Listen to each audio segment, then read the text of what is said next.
অসমৰ বিশেষকৈ ৰাজনৈতিক অৰ্থনৈতিকভাৱে অতি আগবঢ়া 6 জনগোষ্ঠীক অসম চৰকাৰে তেওঁলোকে অতি চক্ৰান্ত ৰাজনৈতিক স্বাৰ্থ সিদ্ধিৰ কাৰণে জনজাতিকৰণ কৰিবৰ কাৰণে বিচাৰিছে। প্ৰথমে আমি আজি ট্ৰাইবেল সমাজ আজি চিটি যোৱাৰ উদ্যোগত এই সোণাপুৰত গণসমাৱেশ আমি আয়োজন কৰিছোঁ। ইয়াৰ জৰিয়তে চৰকাৰক আমি সকিয়নি দিব বিচাৰোঁ। এই অসমত যদি সাংবিধানিক অধিকাৰ কিঞ্চিত পৰিমাণে যি ভোগ কৰি আছে ট্ৰাইবেলসকলৰ অধিকাৰত যদি তেওঁলোকে হাত দিব বিচাৰে, কিন্তু আমি হাত সাৱটি বহি নাথাকিম। ত' তেওঁলোকক ইয়াৰ পৰাই আমি সকিয়নি দিব বিচাৰোঁ। অসম চৰকাৰ আৰু যিসকল অসমৰ আগবঢ়া 6 জনগোষ্ঠী তেওঁলোক আজি ৰাজনৈতিক অৰ্থনৈতিক শৈক্ষিক সকলো দিশৰ পৰা তেওঁলোক আগবঢ়া। তেওঁলোকে আমাৰ এই কেৱল জনজাতিসকলৰ অধিকাৰৰ কাৰণে তেওঁলোকে আগবঢ়ায়। ত' ইয়াৰ কাৰণে আমি প্ৰতিবাদ সাব্যস্ত কৰোঁ। ইয়াৰ পিছৰ পৰ্যায়ত আমি আমাৰ গাঁও অঞ্চলত আজি প্ৰথম আমি ইয়াত ট্ৰেইলাৰ হিচাপে আগবঢ়াইছোঁ আমি, কিন্তু ইয়াত গাঁৱে গাঁৱে আমি আমাৰ ট্ৰাইবেল সমাজৰ অধ্যুষিত অঞ্চলত চৰকাৰৰ বিৰুদ্ধে আৰু এই 6 জনজাতিকৰণৰ 6 জনগোষ্ঠীটোৰ বিৰুদ্ধে আমি তীব্ৰ আন্দোলন গঢ়ি তুলিম। আমি দেখিছোঁ যিহেতু তেখেতসকলে যে নিৰ্বাচন কেন্দ্ৰিক ভাষণ আগবঢ়াইছে নিৰ্বাচনৰ ওপৰত, আৰু ক'ৰবাত নক'ৰবাত জুবিন গাৰ্গৰ যিটো ঘটনা সেই ঘটনাক তল পেলাবৰ কাৰণে সেই জনজাতিকৰণৰ প্ৰসংগটো উত্থাপন কৰিছে বুলি ভাবিছে। হয়, নিশ্চিতভাৱে আমি ভাবিবলৈ বাধ্য হৈছোঁ, কাৰণ নিৰ্বাচন যেতিয়া আহে জনজাতিকৰণৰ কথা আহে। তাৰ আগৰ 4 বছৰ 5 বছৰ আগৰ এই সময়ছোৱাবিলাকত জনজাতীয় কথা নাহে।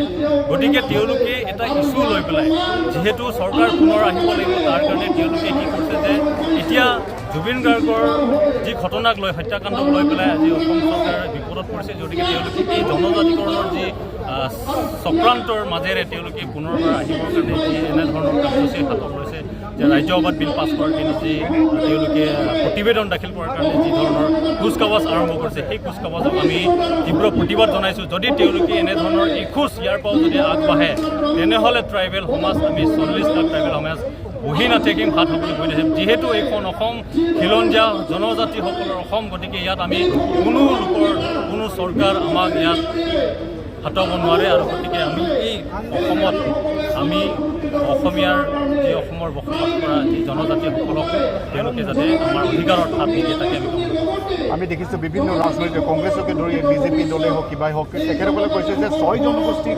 জনজাতিকৰণ কৰি জনজাতীয় ৰাজ্য হিচাপে ঘোষণা কৰিব বুলি তেখেতসকলে কি লাভ হ'ব?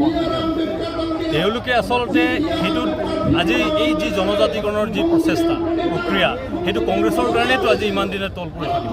কেতিয়াবা তেওঁলোকক ভাৰতৰ স্বাধীনতাৰ পিছত ইতিমধ্যে আমাৰ 14টা জনজাতিসকলক জনজাতিকৰণ কৰা হৈছে।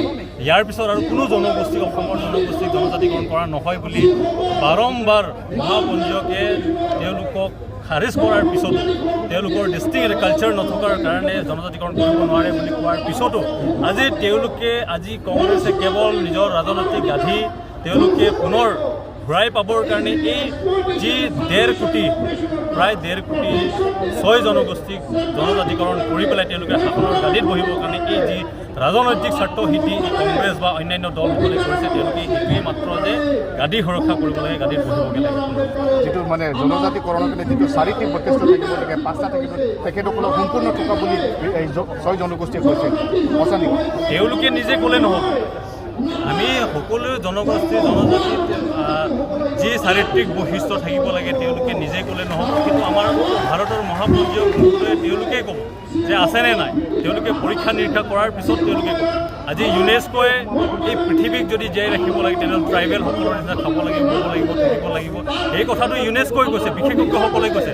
আমি মিচিং, বড়ো, কাৰ্বিত আমি নিজে কোৱা নাই, এই কথাটো ইউনেস্কোই কৈছে। ঠিক তেনেকৈ আমাৰ ভাৰতবৰ্ষত এটা মহাপঞ্জীয়ক আছে, তেওঁলোকে ৰেজিষ্টাৰ জেনেৰেল কৰিব লাগিব যে এই 6 জনগোষ্ঠীটোৰ তেওঁলোকৰ এই চাৰিত্ৰিক বৈশিষ্ট্য যদি আছে, তেনেহ'লে আজিলৈকে এই কথাটো কিয় ওলমাই থকা? নিশ্চিতভাৱে তেওঁলোকেও দিব পাৰে।